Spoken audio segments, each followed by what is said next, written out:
Welcome and thanks for joining us. My guest today is Mitch Herckis, the Global Head of Government Affairs at Wiz. Hey Mitch, thanks for joining me. Thanks for having me. Absolutely. And so I know you were in government at OMB, I believe, and now you're at Wiz. Tell us a little bit about that transition, what you're doing now, and what Wiz does. Yeah, so for the past few years, I was within the Office of the Federal CIO, working with Claire Martirana and Chris DeRusha, the Federal CISO. My title was Branch Director for Federal Cybersecurity, which essentially meant I worked with Chris DeRusha and our broader team on basically implementing policies and around cybersecurity across the entirety of the federal enterprise, as well as oversight of agencies and ensuring that things were moving well and secure. Our office also has a role when it comes to incident response with major incidents and ensuring that those are coordinated appropriately. And so now you're at Wiz, obviously. Are you continuing your focus on cybersecurity, and what is the company involved in? Yeah, so Wiz is a cloud cybersecurity company. We focus on cybersecurity in cloud platforms, whether from essentially development through runtime and onward. So essentially, we give you visibility and help you secure everything you build and maintain in the cloud. We're only 4 years old as a company. It's one of the fastest growing cloud companies of all time. And we've rapidly grown, and we're around 1,000 people now and across 40 of the Fortune 100 and growing very fast. Wow, okay. Well, and so we've had a lot of conversations during this exchange about cloud security, just kind of showing how important that topic is these days, and you're the right person to be talking to about this topic. I mean, what does modern cloud security look like in your perspective, and how has that changed over the last 5 or so years? Well, I think, the continued growth, I think, is really what you have to look at, and the complexity. So cloud security certainly rhymes with a lot of things that are done on premise, and I'd like to back up and also say, the cloud provides a huge amount of predictability and ability to configure in such a way that there's lots of documentation, there's APIs, there's configurations that make it very easy to understand and make it much more uniform around what you do in the cloud. However, there is complexity and speed that comes with that, right? And that's only increased with time. The cloud platforms have provided a lot of flexibility in how you can customize them. And in addition to that, the use of them and the expectations of use just moves very quickly. People can spin up anything in the cloud, and often do. And as we learned during COVID, that can be very necessary and useful, frankly, when you're facing a crisis and need to spin up new services very quickly or adapt to a changing environment, whether you're in the private sector or the public sector facing a crisis need for service delivery or just an upgrade.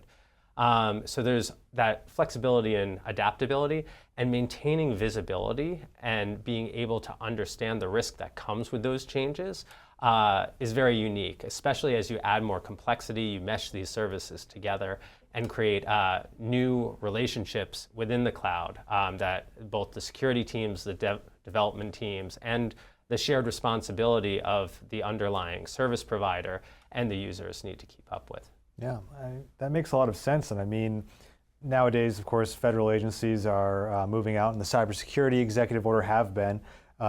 Zero trust, the federal zero trust strategy is pushing them to adopt a zero trust architecture. You're intimately familiar with those initiatives, having led them. What do you see, though, as the impact on cloud security as agencies are trying to adopt these new practices? What needs to be done here in 2024? Yeah, so the Executive Order 14028 really brought us a long way, especially when teamed with a lot of the zero trust work that's been done both at OMB and CISA and the Department of Defense.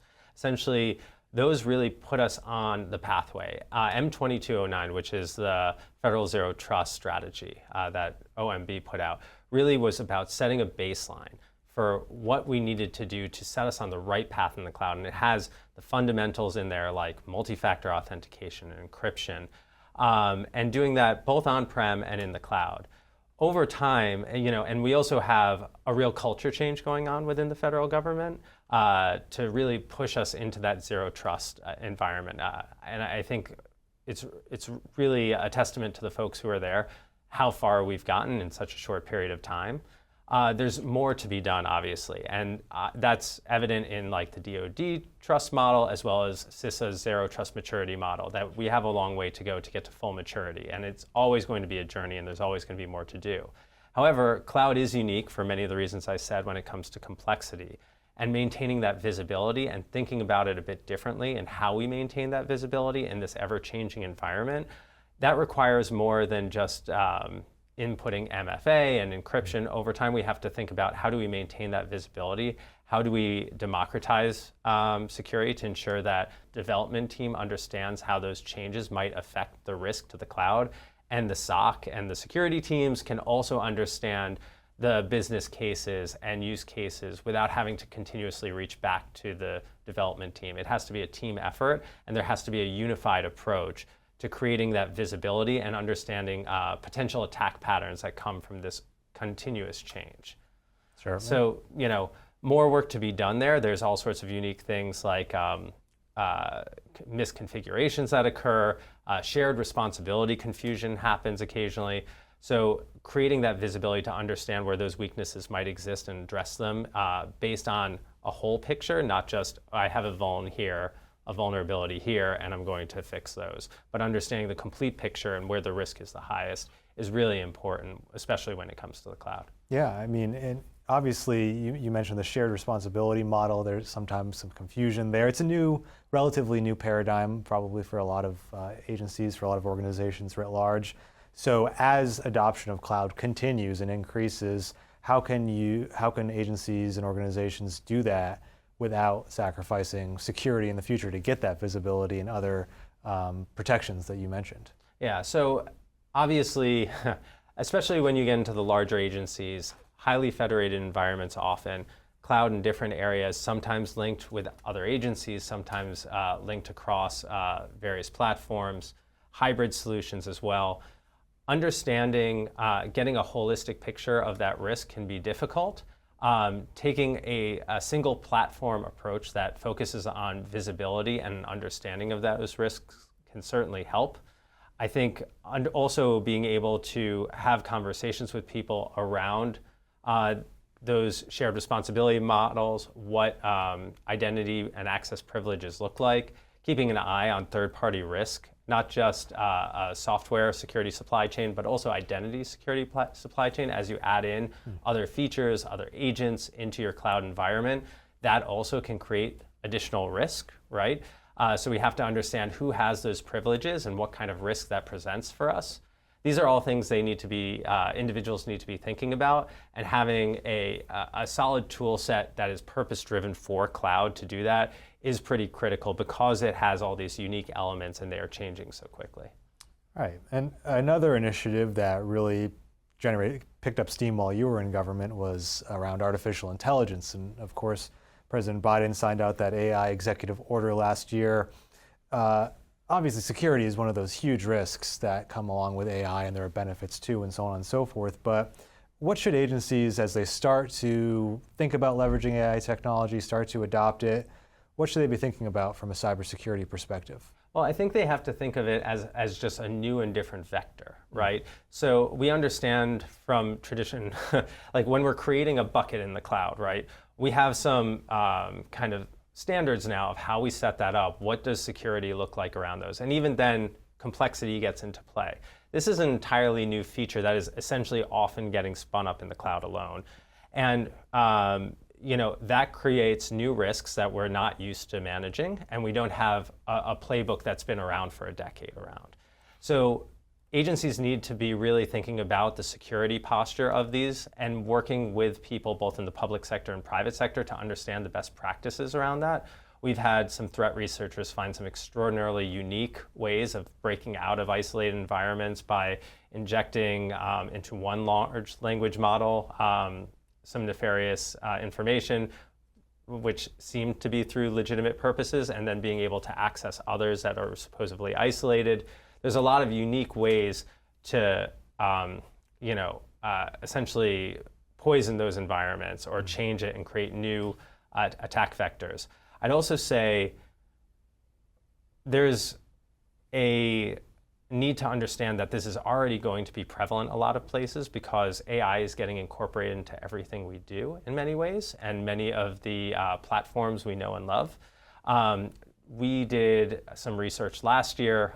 Within 1 year, essentially, 70% of the clients we surveyed, we were able to identify some AI within their environment being used in some way. Just for some context, Kubernetes, I believe the uptake rate is at 80%, and that's been around for years and years. So just the quick uptake, it not only speaks to how quick cloud environments can be changed and elements of the platforms we're leveraging there, but in addition to that, just the unique infusion that AI itself is bringing along. And I don't think government is immune from that in any sense. And while we should move quick to gain its advantages, we also have to be thinking about the security elements and aspects of that as well. Sure, yeah, absolutely. I mean, so, in the time we have left, what's next? What's next for this issue and for your work at Wiz?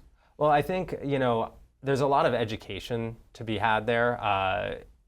Wiz is at the forefront of a lot of the threat research, both on the cloud front as well as on the AI front. And I think there's opportunities for everyone to get smarter on this. We're always getting smarter on this. So working together as a community to better understand the risks to AI, but to the cloud platforms more broadly, simply because it is a unique environment, it's a complex environment, and it's always changing. We'll be working with our colleagues both in Congress as well as in the administration and beyond to try and create some education around this, create a common vision for getting that fundamental visibility and understanding the risk within those systems. So exciting times for continuing to deploy the cloud. But understanding how we best do it in a way that doesn't slow us down from innovating and serving the citizens. Okay, well, that's all the time we have for today. So again, I'd like to thank today's guest, Mitch Herckis, the Global Head of Government Affairs at Wiz. Mitch, thank you so much. Thanks for having me. Yeah. I'm your moderator, Justin Doubleday, and you're watching Federal News Network. Now let me send you back to the studio for more on the Cloud Exchange.